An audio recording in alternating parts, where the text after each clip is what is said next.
Hello everyone, আসসালামু আলাইকুম। রাজশাহীতে অনেক তাপ আর গরমের জন্য আজকে আমরা তরমুজের শরবত বানাচ্ছি।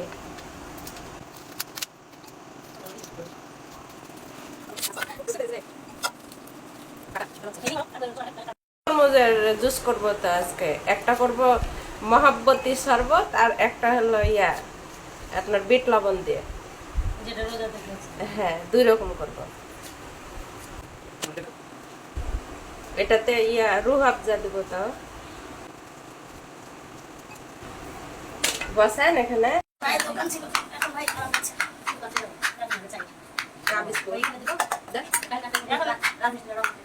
এই যে ফার্ম ফ্রেশ দুধ এরকম গোটাই থাকবে।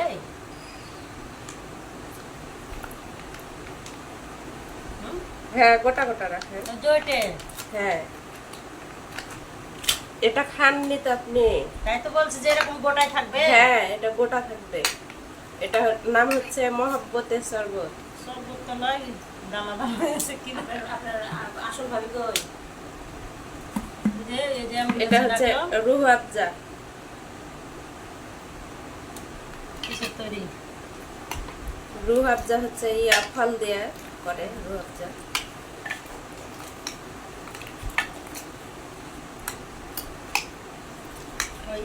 এটা দেখা থাক নাকি? কোনটা? দেখেন চিনি দেওয়া হয়নি, চিনি দিব কে?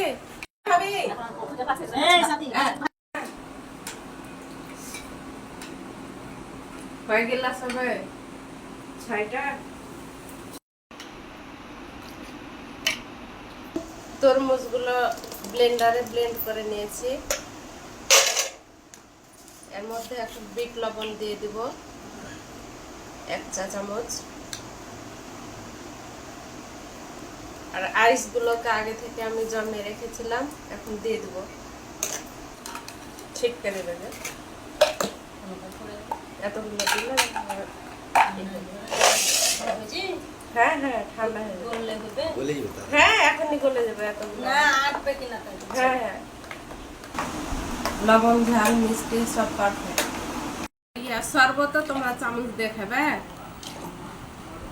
এটা খাওয়া যাবে না।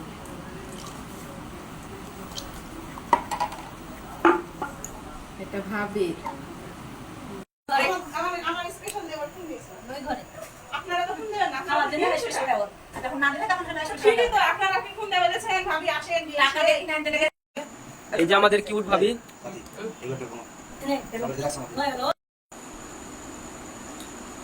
অনেক মজা। বাবু ভাই কেমন হয়েছে? আগেরটা কেমন ছিল? আগেরটা বেশ ভালো ছিল, মহাবতী শরবতটা ভালো ছিল। ও ভাবি, সুন্দর একটা শরবত। ও আচ্ছা। বুঝছো ভিডিও করতে আমি খাবো না ভাবি, বলেন মহাব্বতী শরবত ভালো লাগলো না এইটা ভালো লাগলো? ওটা একটা টেস্ট, এটা আরেকটা টেস্ট। তাই? সুন্দর। তাই? আচ্ছা ভাবি, থ্যাংক ইউ।